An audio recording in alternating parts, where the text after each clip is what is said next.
Soy from LaEpoca, and you are watching Musicality Around the World. Today I'm in the state of Connecticut, just outside of New York City. This is where I grew up. This is where I was born and raised.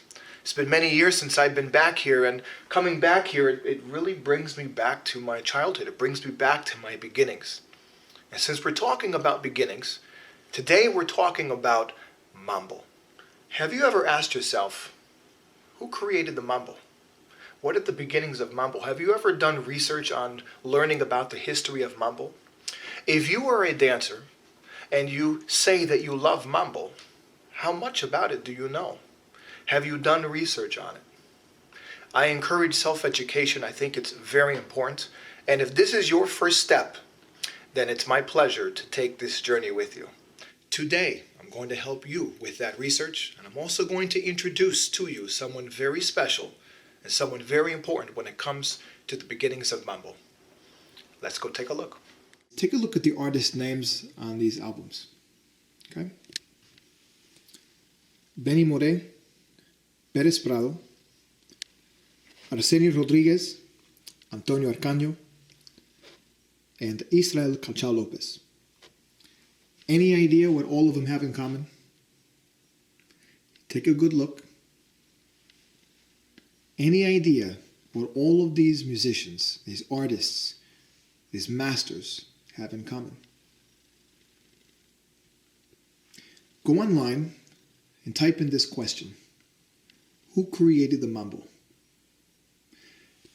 Every single one of these musicians here is credited with being the originator of the mambo.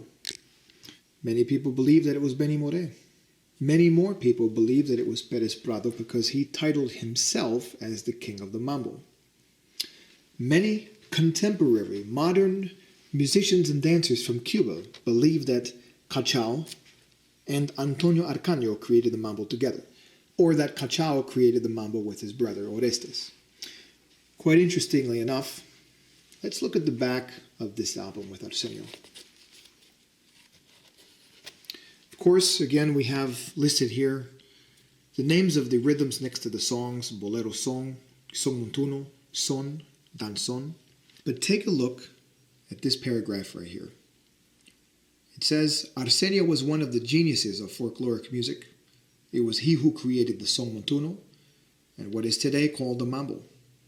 At first, Arsenio called the mambo sound diablo, and it was later changed to mambo.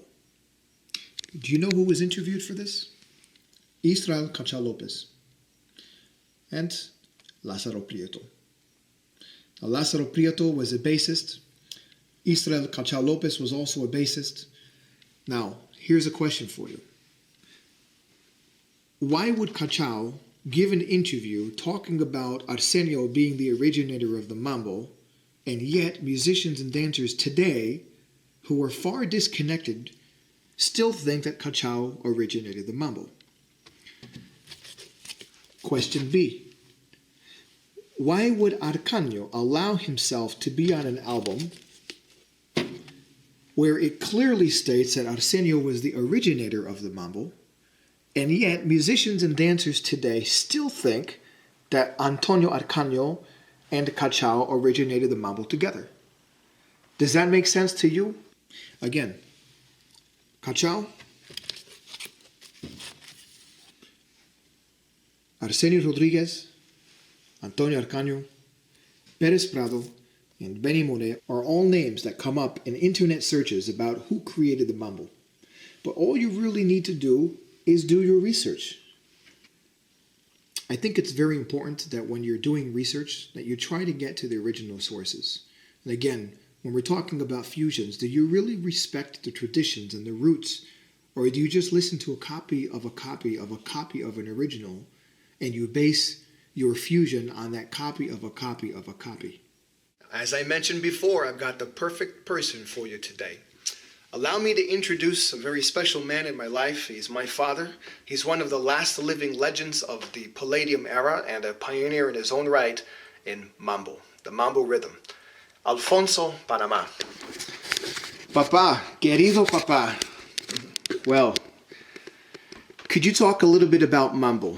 For example, we were talking before, and you were talking about how mambo allowed you freedom to do the things that you wanted to do. What does playing the mambo give to you? What feelings? How does it make you feel? Well, it was thrilling. It was always something exciting to me, depending on the musicians. Most of the times I played with very excellent musicians, but there were times there were musicians that were not familiar with that Cuban tumbao, so it would be a struggle playing with those from other parts of Latin America. The tumbao sometimes made them get excited, especially when we get to the montuno and mambo section.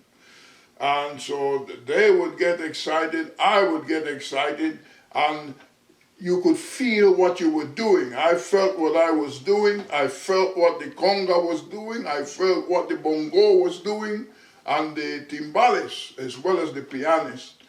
And so all of us were feeling what each other was doing, and we were looking also at the dancers to see how they were responding. And, you know, they always got excited also. So there was always an exchange going on between amongst the musicians, especially the rhythmic section, and there was an exchange going on between us and the dancers.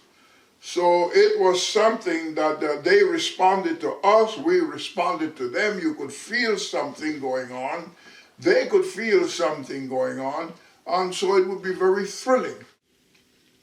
It is my sincere hope that this video has been educational for you, because I strongly encourage self-education. It's been my honor to walk this journey with you, and at the bottom of the screen you'll see an email address to where you can send in your questions, and I look forward to reading your questions. Once again, I'm Josue from LaEpoca, and you are watching Musicality Around the World. See you soon.